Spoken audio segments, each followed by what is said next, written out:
Estás escuchando Milenio 3 por Aluka Nanica.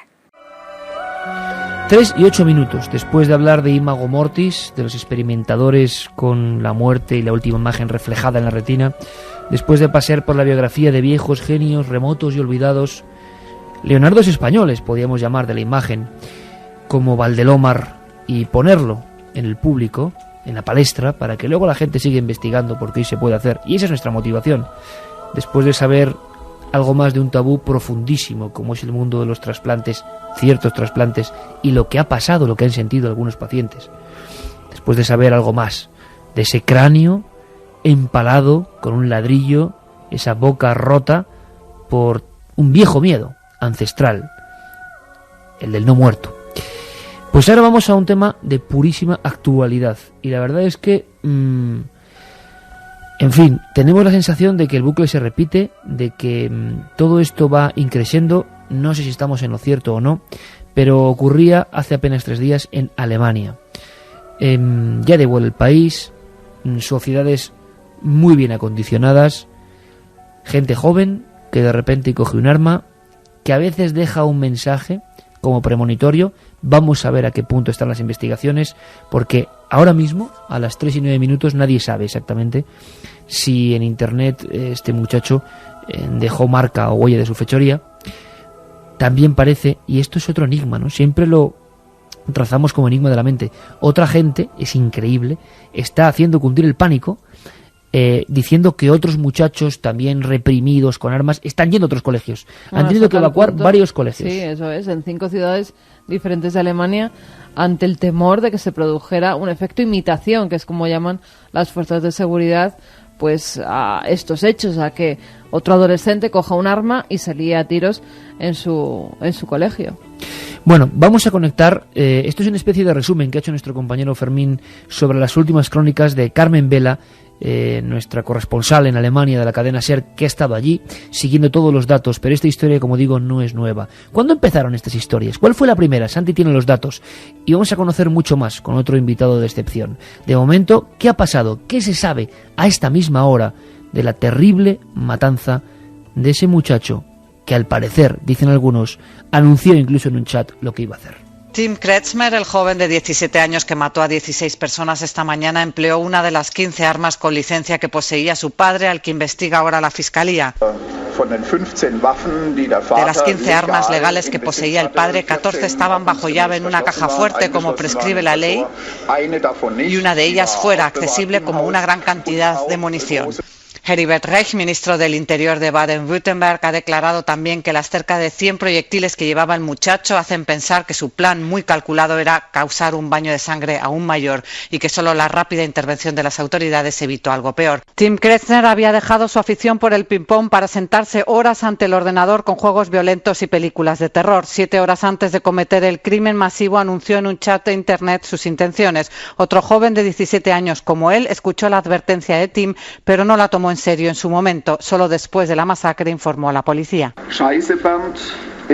Mierda, tío, ya no puedo más. Todos se ríen de mí. Nadie reconoce mi potencial.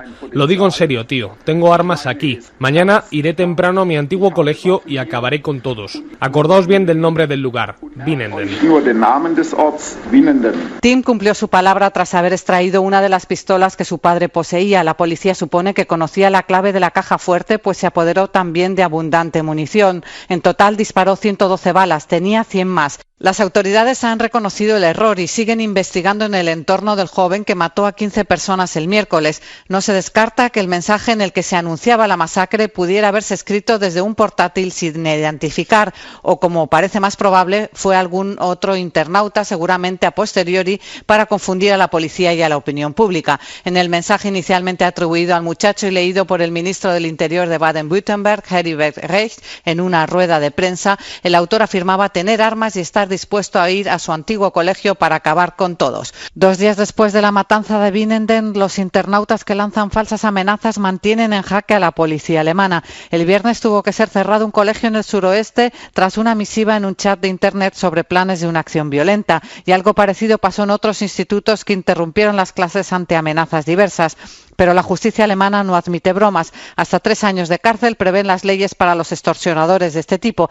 Mientras tanto, prosiguen las investigaciones para esclarecer el origen del mensaje difundido por Internet en el que presuntamente Tim Kretschmer anunciaba la masacre del colegio que pensaba perpetrar. Aunque todo apunta a que se trató de una falsificación, no se descarta que el adolescente lo lanzara desde un ordenador distinto al que la policía ha confiscado en su habitación. Así están las cosas y la sensación, como decimos, de que esto se viene repitiendo con demasiada insistencia. Casos muy recientes, quizá el más tremendo, el de Virginia Tech, 32 muertos, 17 heridos, un 16 de abril, hace menos de 2 años, del 2007. Yo lanzaría también, además, la pregunta a nuestra audiencia, mucha audiencia joven que sabe de videojuegos, porque se está hablando de nuevo del poder de los videojuegos violentos o extremadamente violentos y se les está culpando un poco de estas acciones. Así que si conocéis estos juegos, si creéis que sí o que no, me gustaría mucho sondear vuestra opinión. 7640 palabra clave milenio o milenio3 @cadenaser.com. ¿Por qué es importante? Porque quiero saberlo. Carlos Largo ha hecho una lista de esos videojuegos que están ahora, nunca mejor dicho, en el punto de mira. Por cierto, antes de presentar a nuestro invitado, que estuvo en la misma noche de la masacre de Virginia, en el lugar de los hechos, Juan Gómez Jurado, aunque sea a nivel breve, Santi, tú me decías, hay un dato sobre porque todo el mundo piensa que esto es muy reciente. Hay un dato sobre la primera matanza de este tipo, que no sé si tiene nombre criminológico, sí, esta forma de actuar, pero hay una primera. Se llaman asesinatos en masa. En la criminología, un asesinato de masas tiene que ser de más de 4 víctimas y no haber un móvil lógico, como puede ser el lucro, la venganza, etcétera, etcétera. La primera vez que sucede esto en la época moderna es en un verano que en la historia criminológica norteamericana se ha recordado como probablemente el más negro de su historia. Es el verano de 1966. El 14 de julio, Richard Speck era una persona aparentemente normal hasta ese momento. A los 19 años entró en la casa de un tatuador y tenía ganas de hacerse un tatuaje. Era un jovencito rebelde, le gustaba el rock and roll, este tipo de cosas, pero no tenía una idea clara de qué tatuarse en el brazo. Y el tatuador le dio una sugerencia. Dijo, nacido para traer el infierno. Y dijo, eso puede estar bien, puede ser algo molón. Y se hizo el tatuaje, pero a partir de ese momento empezó a obsesionarse con ese mensaje. Lo miraba, se lo repetía. Y un día decidió que él sí que estaba nacido para traer el infierno. Ese 14 de julio del 66 se coló en una residencia de enfermeras y metódicamente, una a una, fue estrangulando y apuñalando a 8 jóvenes enfermeras, jóvenes estudiantes de enfermería, mejor dicho, que fallecieron, y aquello conmocionó a la opinión pública estadounidense. Curiosamente fue el tatuaje lo que una de las supervivientes pudo identificar, y así fue como se le capturó. Se libró de la silla eléctrica porque justo en ese momento el estado de Illinois abolió la pena de muerte y murió en prisión a mediados de la época de los 90. Estuvo esa noche y hizo un libro latente sobre lo que estaba pasando y lo que se sabía ya que iba a ser un fenómeno social de este siglo XXI. Nuestro buen amigo Juan Gómez Jurado. Juan, buenas noches. Hola, buenas noches, ¿cómo estáis? Pues estamos encantados de conectar contigo a estas altísimas horas de la madrugada, pero sé que tienes cosas que contarnos. Primero, antes de analizar lo que ha pasado en Alemania, que es como un calco, ¿no? Casi. Tú estuviste prácticamente horas después de los hechos de aquellos 32 muertos y hiciste de informador, de periodista, que es tu profesión. ¿Qué recuerdas de eso, Juan? Es primera imagen. Pues lo primero que me viene a la cabeza al llegar allí con el coche, ya, al filo del anochecer, era la gran cantidad de unidades móviles de televisión que había en la explanada enfrente del Norris Hall, que era el lugar donde sucedió la matanza. Y en aquel momento yo me di cuenta de que lo que estaba pasando en aquel parking, lo que estaba pasando con todos las víctimas bueno, habían sido heridos de muy escasa consideración, o simplemente habían estado dentro de Norris Hall, pero no habían sido víctimas de los disparos de Cho Seung-hui, que fue el joven coreano que mató a aquella gente. Yo lo que me di cuenta era de en qué se había convertido aquello, ¿no? En qué circo mediático, con todas aquellas víctimas haciendo cola delante de cada una de las unidades móviles. Estamos hablando, bueno, pues de la CNN, la Fox, la NBC, las grandes cadenas de televisión de informativos mundiales. Y bueno, pues cómo aquello, de alguna forma, a través de aquellas gigantescas antenas, iba a repetirse en los impactos en las retinas de muchísimas personas y a posteriori en aquellas personas que luego lo iban a perpetrar a su vez, ¿no? Porque hay una cosa, Iker, en este tipo de crímenes, que es lo extremadamente contagiosos que son. Contagiosos. Ya hablabais antes de que, bueno, pues los viejos escritos del vampirismo, de la Inquisición, decían que el vampirismo era contagioso, que se contagiaba a los cadáveres que tenía alrededor. Evidentemente, eso no sabemos hasta qué punto será cierto, pero lo que sí que sabemos es que esto sí lo es. Porque el problema con el que, bueno, yo a lo largo de, si quieres te puedo contar un poco la experiencia de lo que fue aquella noche, ¿no? Y de hablar con las víctimas, con los psicólogos que los rodeaban, con toda la gente que estuvo, bueno, pues que estuvo intentando apoyar a aquellas personas, a aquellos niños que habían estado dentro de la universidad, porque al fin y al cabo gente de 17, 18 años no dejan de ser niños todavía, y que por supuesto no están preparados para que en un momento dado empiecen a escuchar disparos y de repente empiecen a ver cómo sus compañeros caen al suelo, cómo muchos se arrojan al suelo para que no presentar blanco o incluso hacerse los muertos en el suelo, ¿no? Incluso uno de ellos, una de las víctimas me contaba que le empaparon la sangre y los sesos de uno de sus compañeros, su mejor amigo, y cubierto por esa sangre, escuchó los pasos de cómo el asesino se acercaba a él, le tocaba en la pierna con la punta del pie y eligió no rematarle, porque a otros creyó que ya estaba lo suficientemente tocado y no le remató. Por supuesto se hizo el muerto. A otras personas que habían caído y todavía se agitaban con los espasmos de las heridas, pues eso sí que los remató, ¿no? Y madre mía, Juan, ¿y cómo eso no se supera nunca? Claro, la visión de ese superviviente al que el asesino le toca con el pie para comprobar, eso imagino que estará soñándolo durante años, claro. Bueno, yo te diré que sin haber estado dentro de aquella escuela a las 11 de la mañana, que fue cuando ocurrió todo, sino, 8 horas después en el exterior, todavía sueño con ello, ¿no? ¿Tú? ¿Te ocurre a ti? Sí, claro, porque yo recuerdo perfectamente cómo las caras de aquellos chavales, de aquellos chicos, pues cómo me lo contaban, ¿no? Y cómo me transmitían el inmenso miedo y el terror que habían sufrido. Yo estuve aquel día allí por casualidad, porque me encontraba de promoción de un libro en Estados Unidos y el director de la voz de Galicia, sabiendo que yo estaba en Nueva York, me pidió que me acercase a Virginia, a Blacksburg, vía Roanoke, que es el aeropuerto más cercano. Y bueno, pues a las pocas horas yo ya estaba allí como un periodista más.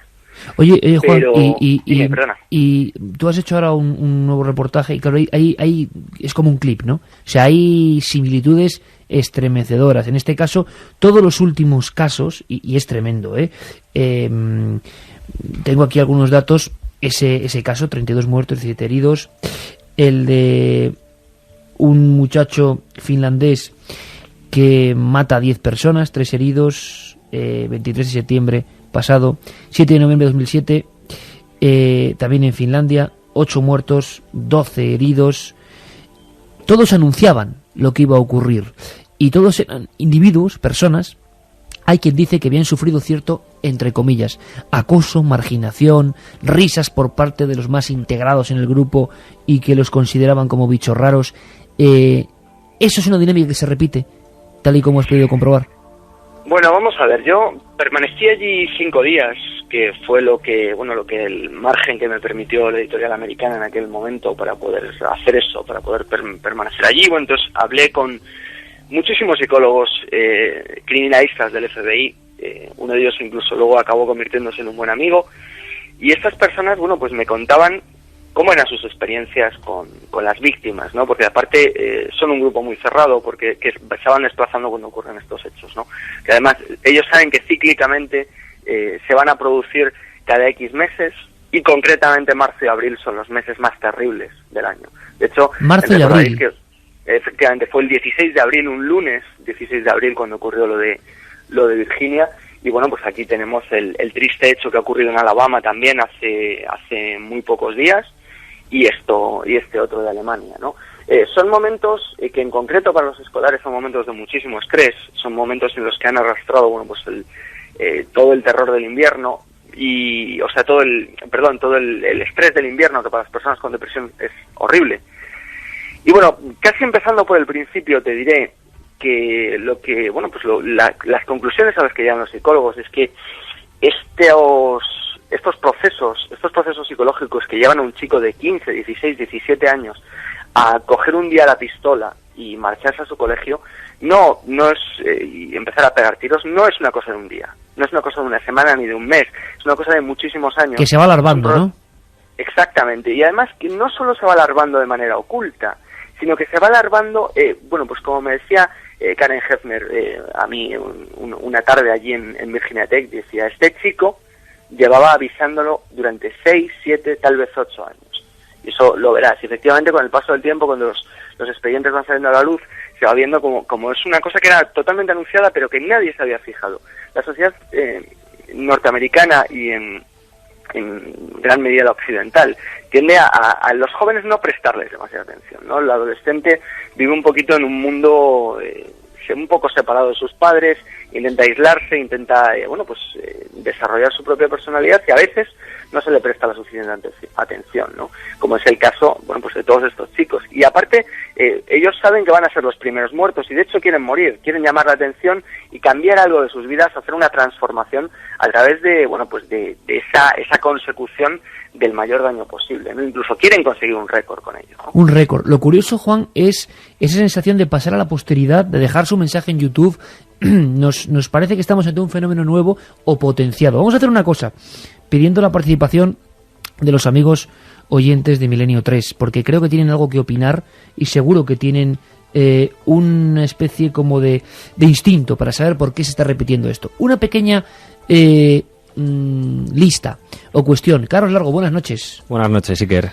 Yo te pedía, como se está hablando ahora mucho, porque se está hablando de que este muchacho era adicto, se ha dicho así, de estar encerrado durante días, y ahora opinamos, con ciertos videojuegos. Uno en concreto, ¿no, Carlos? Pues sí, fíjate, han aparecido varios titulares en prensa y revistas especializadas en videojuegos que decían lo siguiente: el tiroteador alemán era un jugador de Counter-Strike, así lo afirman las fuentes de que trabajaban en el caso.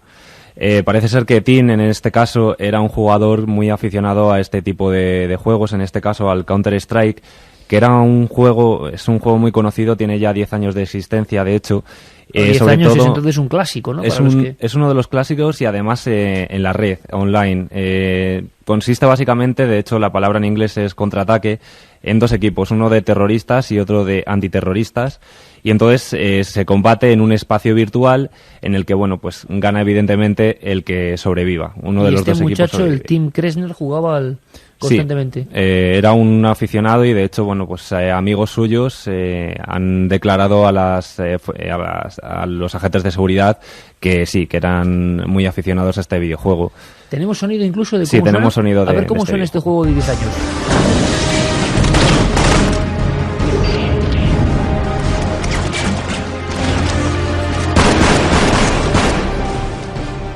Claro, disparos es el mensaje básico, ¿no? Sí, disparos por doquier. Y además fíjate, porque también ha salido a la luz otro dato muy curioso, que también Tim parece ser que la noche anterior al día en que se cometió la matanza, también jugó a otro videojuego también vinculado a este tipo de tiroteo. Se llama Far Cry 2, Ajá. que es la secuela de un conocido videojuego también de este título, Far Cry. Parece ser que este tipo de videojuegos se vincula al África Central, y pues hay una serie de misiones en las que tienes que acabar con mercenarios, e incluso puedes padecer las enfermedades del propio área de África Central en el que se desarrolla el propio videojuego. Y también tenemos un audio para escuchar cómo se desarrolla. Let me tell you something. The men here are ruthless. In this country, keep your friends close and your enemies even closer. You want to pass? We take 3 forms of payment: money, diamonds, or blood. En fin, demonios, sangre y de todo. Una sensación de una violencia tremenda y claro, yo creo que como todo, ¿no? Lógicamente administrado, pues son juegos de entretenimiento. Ahora, cuando alguien está viendo la vida con obsesión a través de ellos, pues como todo debe ser malo. Más juegos, tenemos 5, Carlos. Incluso de esa violencia extrema de la que tú hablabas, llega a su culmen más alto en el género splatter. Se conoce un juego que en los años 70 se hizo muy famoso, 70-80, a raíz de las películas de George Romero, de Muertos Vivientes, Zombies, que se llama precisamente Splatterhouse. Actualmente se ha hecho una nueva versión de este videojuego y parece ser que podríamos bueno, traducir pues en casquería vendiendo. pura, más o menos, ¿no? Totalmente. Experimentos extraños, zombies, casquería, por todo. Y cada por vez todos los imagino que lugares. con el poder de las nuevas consolas y demás, en mayor verosimilitud. Seguimos. Resident Evil, que debe ser uno de los clásicos, ¿no? Otro de los clásicos. Se vuelve a repetir, hay un montón de entregas ya desarrolladas de este videojuego. Seguramente muchos oyentes, seguramente los jóvenes lo conozcan. Se desarrolla en una ciudad en la que se producen todo tipo de infecciones víricas que afectan a los seres humanos. Y una vez más, un equipo de agentes se dedica a tirotear a esas personas que, bueno, pues prácticamente son muertos vivientes. Y también tenemos audio tanto de Splatterhouse como de Resident Evil.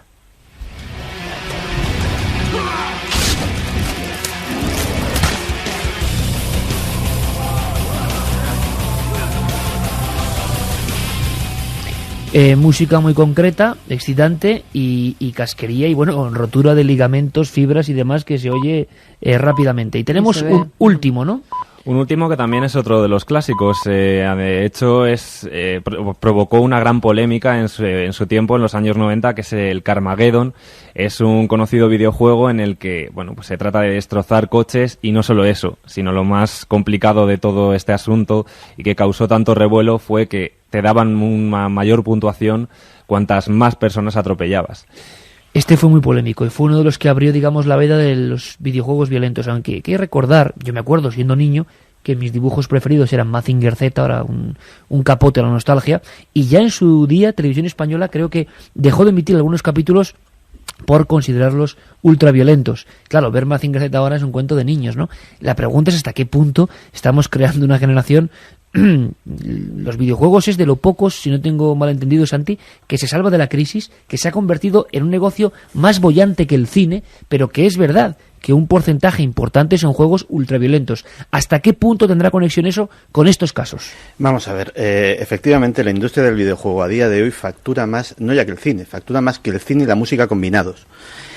Si cogemos, pero hay una pequeña reflexión estadística que me gustaría hacer a raíz de lo que ha comentado Carlos. Precisamente por eso, si cogemos la lista que ha comentado Carlos, estaríamos hablando, grosso modo, de 50, 60 o posiblemente 70 millones de copias vendidas, 70 millones de usuarios. Entre ellos yo mismo, por ejemplo.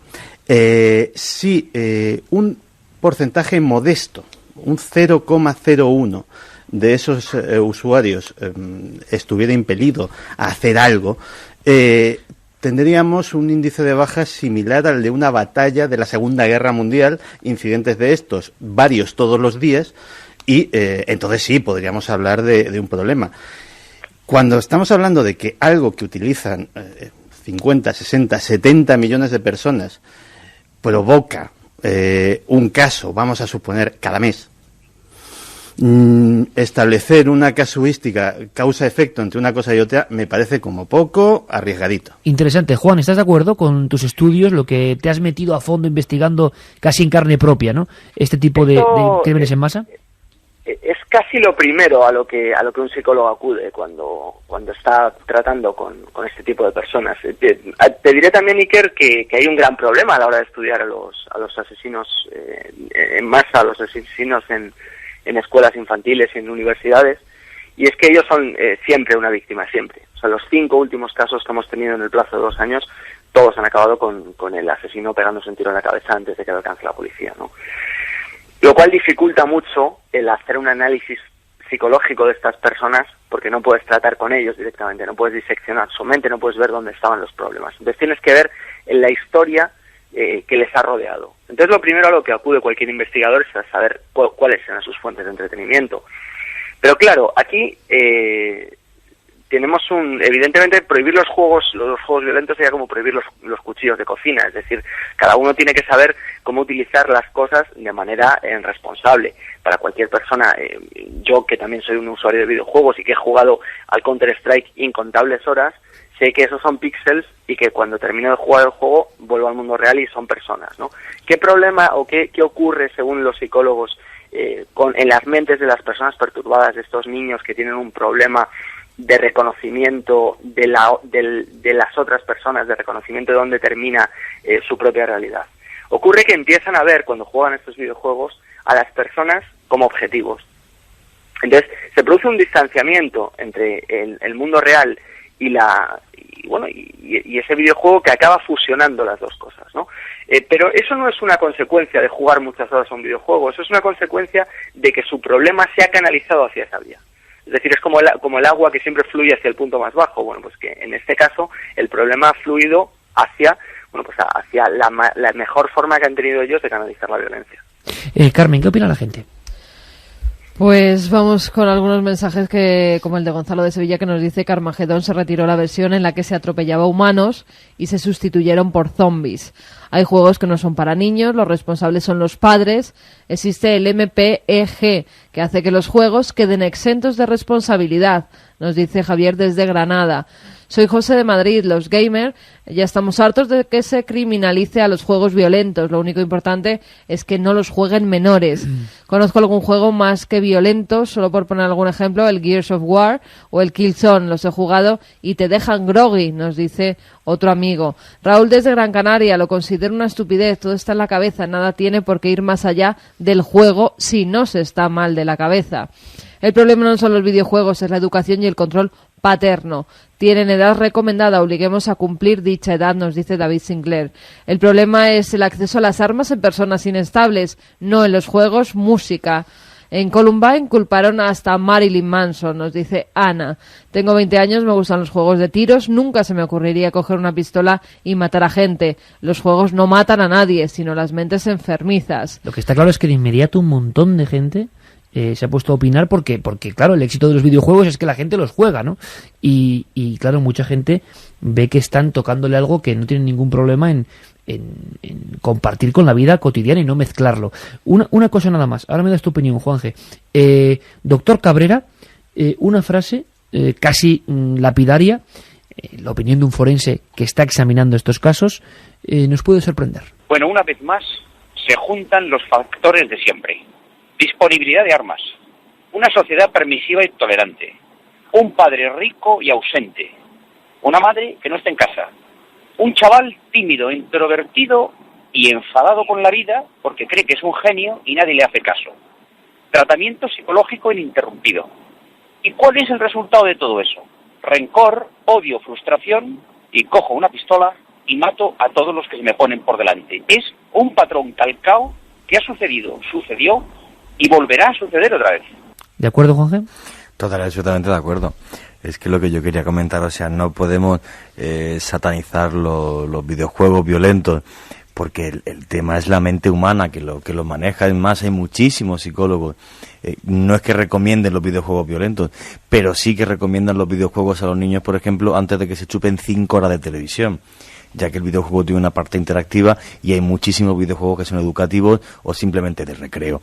Entonces el tema es lo que ha hecho el doctor Cabrera, o sea, explicar en unas pocas palabras lo que es una psicopatología. Le hace mucho más daño a un niño tener un padre rico y ausente y con una pistola en un cajón, que el niño vea videojuegos todos los días violentos. Y es así de sencillo. Lo que pasa es que le echamos la culpa a los videojuegos porque es mucho más fácil que decir, señores, ¿en qué sociedad estamos creando a nuestros hijos?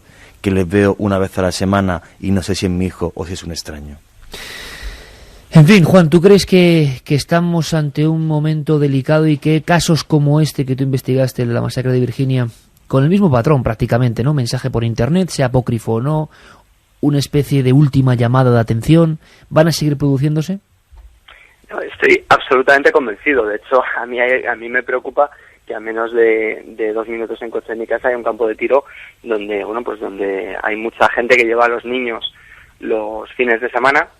Y bueno, todos esos padres pues les enseñan a sus hijos a disparar con armas del 22. Aquí supuestamente hemos considerado siempre que el calibre 22, que es el reglamentario en el tiro olímpico, no tenía mayor problema, porque efectivamente es muy difícil matar a una persona con una pistola del calibre 22, pero bueno, os recuerdo cómo Matt Sari, un chaval finlandés, en el año 2007 acabó con 10 personas en su escuela de esa manera, ¿no? Bien es cierto que tuvo que darle a cada uno más de un disparo y a muchos de ellos incluso hasta 20 disparos para matarlos, pero es perfectamente capaz, y cuando tú eres la única persona que entra con una pistola en un sitio, puedes disparar todas las veces que quieras, evidentemente, ¿no?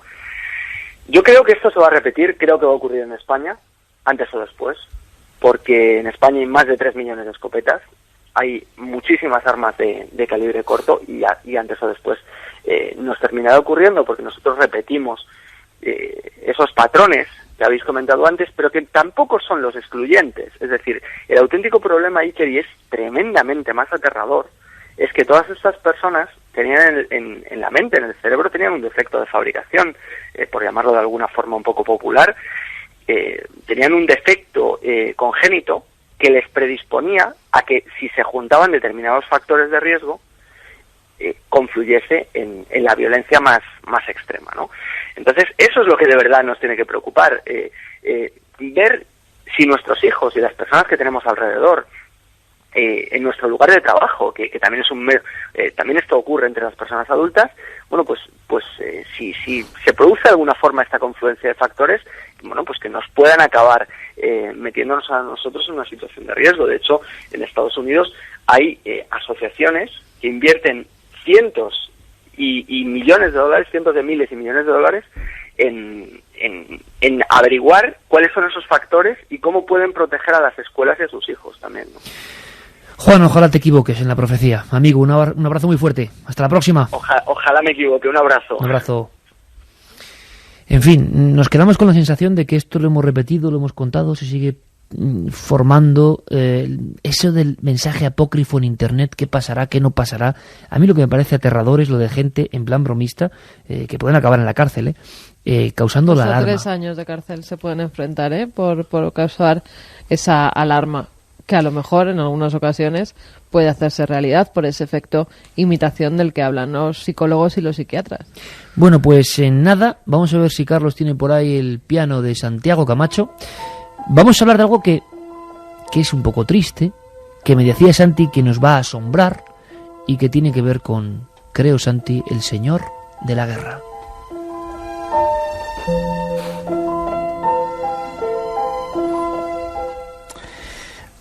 Iker, amigos, a mí me asombra muchas veces cómo noticias que son tremendamente importantes pasan desapercibidas en la mayor parte de los medios de comunicación.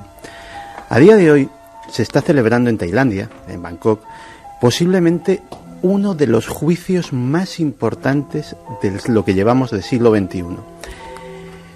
Cuando salen las listas de Fortune de los hombres más ricos y poderosos del mundo, siempre vemos a Bill Gates y a media docena de nombres, pero porque se tienen en cuenta solamente los negocios legales.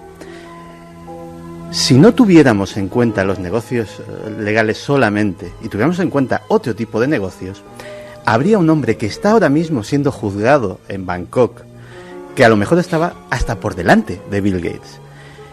Un hombre que pudo pronunciar estas palabras.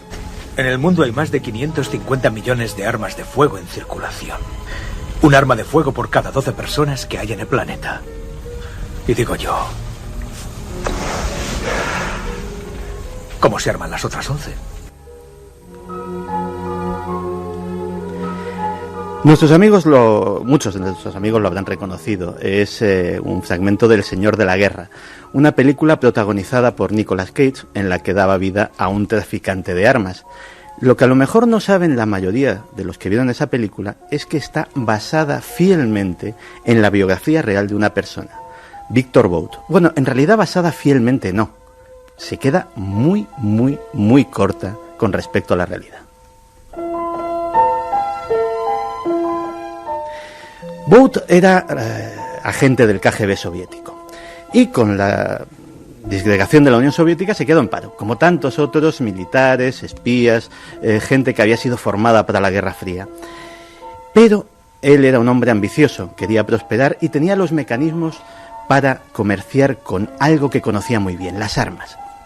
Sabía que en muchos cuarteles de la antigua Unión Soviética había oficiales corruptos que estaban dispuestos a alterar los albaranes y venderle prácticamente cualquier cosa a precio absolutamente ridículo. Y sabía que en muchos países sometidos a embargos de la ONU había gente dispuesta a comprarlos.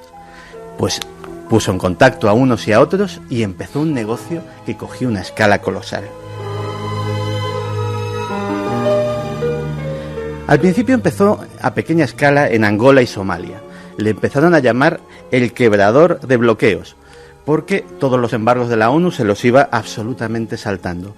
Con el dinero que ganó en Angola y Somalia compró 3 aviones de carga Antonov, de los que se utilizaba el ejército soviético, y ahí empezaron sus operaciones a gran escala. Su siguiente objetivo fue Afganistán, donde surtía de armas de igual manera a la Alianza del Norte y a los talibanes.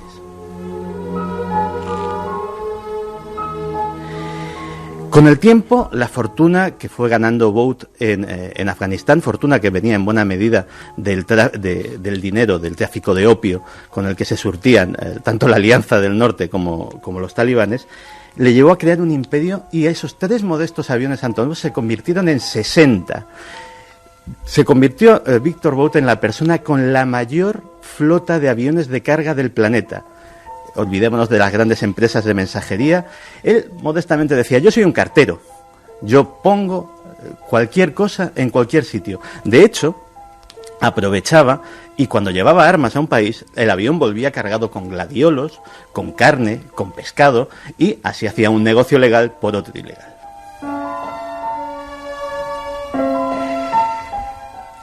Congo, República Centroafricana, Angola, Camerún, Guinea Ecuatorial, Kenia, Liberia, Ruanda, Sierra Leona, Sudáfrica, Sudán, Suazilandia, Uganda. Todas esas imágenes de atrocidades que hemos visto en África, absolutamente todas, fueron cometidas con armas vendidas por Víctor Bout. Su mejor cliente era el sádico dictador de Liberia, Charles Taylor. A Taylor ya no le vendió como a los demás Kalashnikovs, lanzagranadas. A Taylor le vendió blindados, helicópteros, antiaéreos, todo ello obtenido de manera ilegal y vendido con unos beneficios que se cobraban en sangre. Pero claro, te prometí que te iba a asombrar. Esto de por sí es asombroso, pero si examinamos mejor la lista de Bout, vemos que también hay incluidos gobiernos, digámoslo así, legales. La ONU, el gobierno estadounidense, la OTAN.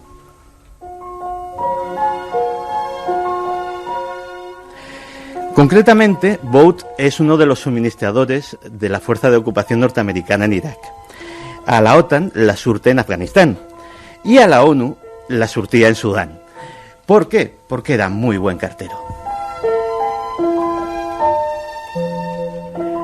Claro que todos los sueños acaban, e incluso el de Víctor Bout parece que está llegando a su fin. ¿Falsificar un certificado de defunción? ¿Con eso vas a empapelarme? Tienes razón. Como siempre, tienes razón. ¿Has leído el periódico hoy? ¿Eh?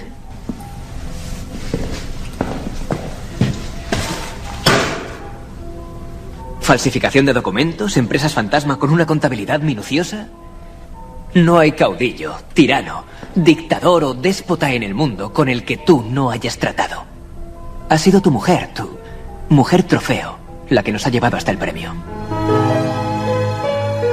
No ha sido la mujer de Víctor Bout, pero ha sido una historia digna de una película de espías. El 1 de marzo del pasado 2008 fue abatido uno de los líderes de las FARC, Raúl Reyes. El ejército colombiano se hizo con una cantidad importante de archivos informáticos que fue desgranando, y en ellos aparecía en todos Víctor Bout y una cita en Bangkok, en la cual le estaban esperando los agentes de la Interpol. Ahora se está tramitando su extradición a los Estados Unidos. Él lo niega absolutamente todo, dice que es un empresario de los transportes absolutamente legal y decente, y mucho me temo que a lo mejor se libre también de esta.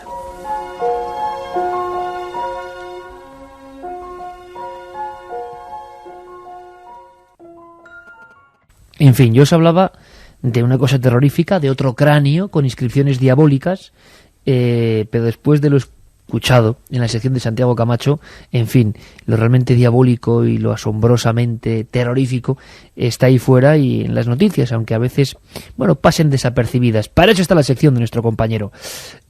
Otro cráneo, aparte del vampírico de Venecia, otro cráneo esta semana. Y por cierto, otra investigación, y esta noche es el segundo investigador del CSIC que vais a escuchar, del Consejo Superior de Investigaciones Científicas.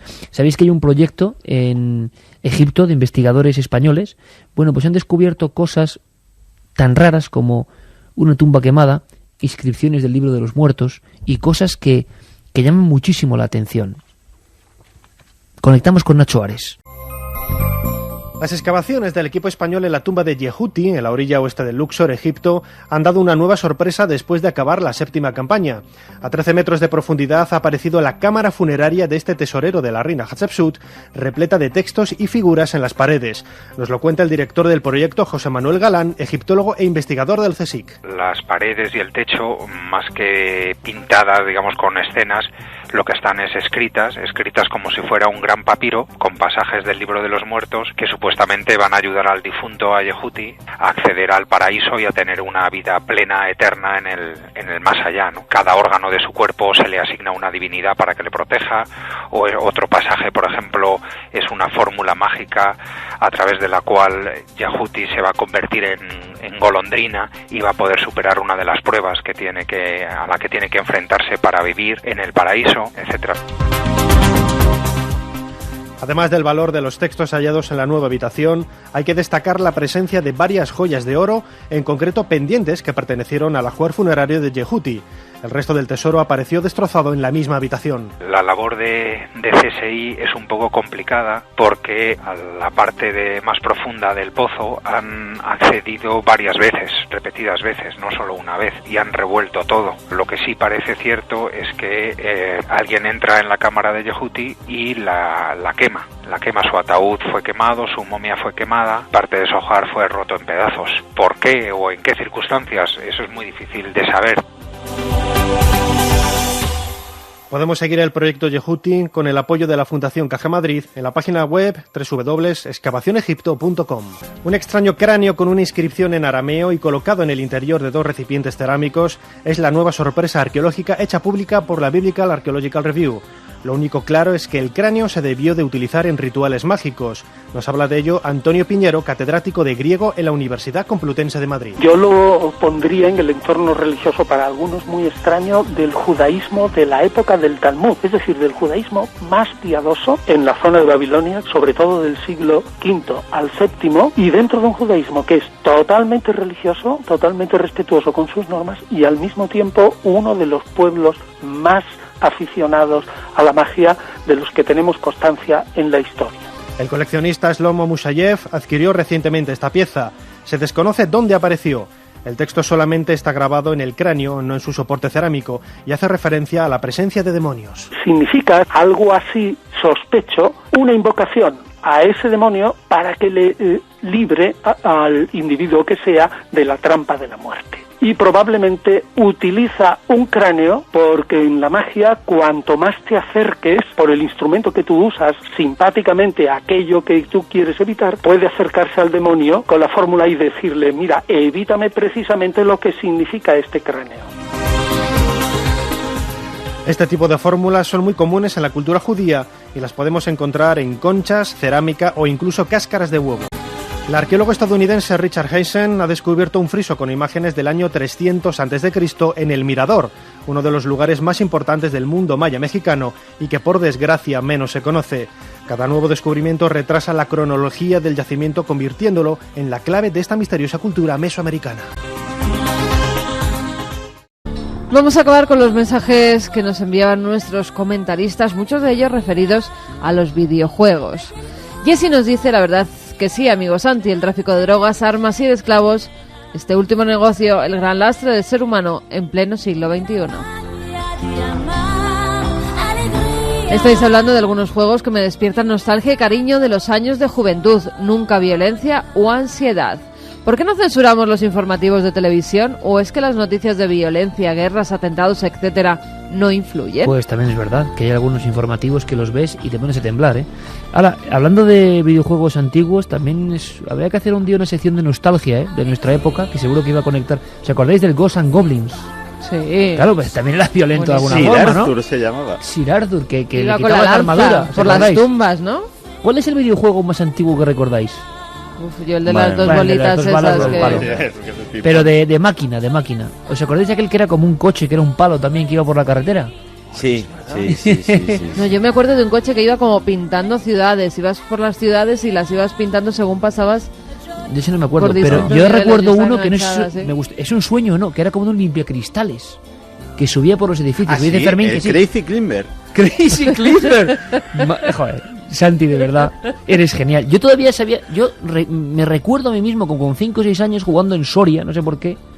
Sí, en un bar de Soria a eso, y dije, claro, puede ser una pesadilla onírica o es realidad. Es realidad. Y le tiraban macetas al Klimber.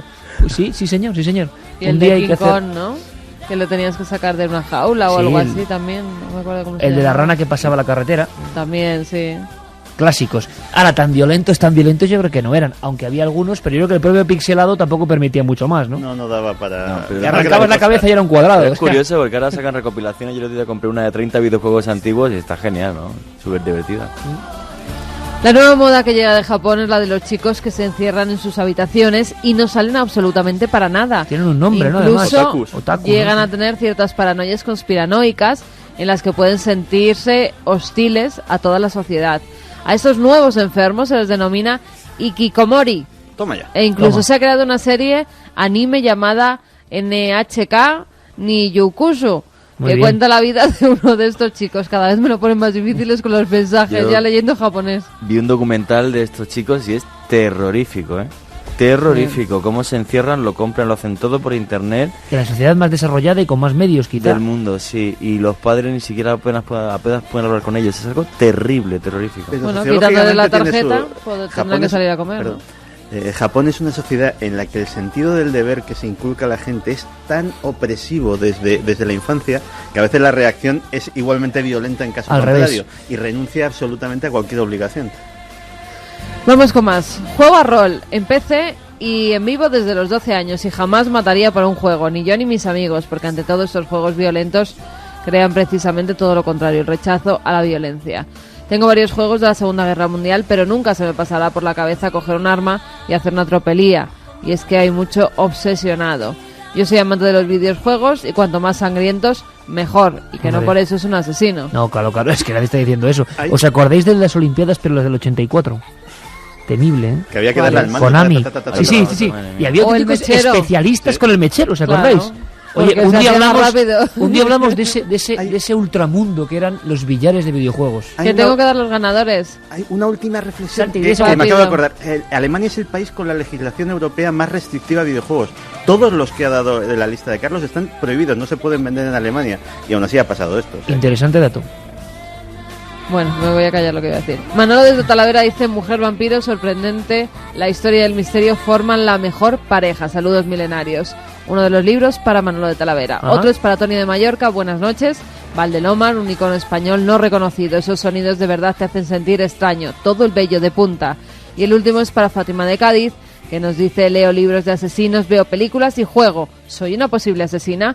Estos seres son víctimas de la mala educación de sus padres. Bueno, también juzgar así, lo que está claro es que es un fenómeno que habrá que seguir muy de cerca porque nos va mucho en ello, ¿eh? Que es que, como decía Juan Gómez Jurado, ¿por qué no puede pasar aquí? Ya la globalización trae también estas cosas. Esperemos Porque no están equivocarnos. permitidas las armas, por ejemplo. Bueno, sí, pero no quiere decir que no las haya. Te digo una cosa, yo he hecho deportes de contacto toda mi vida y no me considero una persona violenta. ¿Cómo que no? No. Qué broma. Es broma, Juanje. Verbalmente Le conocemos sí lo de toda eres. la vida. Bueno, chicos, Fermín, Carlos Ródenas, gracias. Santi, Muchas gracias a vos. mañana nos vemos. Un abrazo muy fuerte. Juanje, como siempre. Un abrazo, Iker. Mañana nos vemos, ¿eh? Que mañana nos vemos en Cuarto El Milenio. caso de ese niño escocés me tiene a mí tremendo. Las imágenes de cuando llegan al sitio donde en otra vida pudo que vivir. Pues bueno, un niño bastante. escocés de 6 años, ¿eh? Mañana lo vemos en Cuarto Milenio. Un abrazo. Feliz semana, amigos.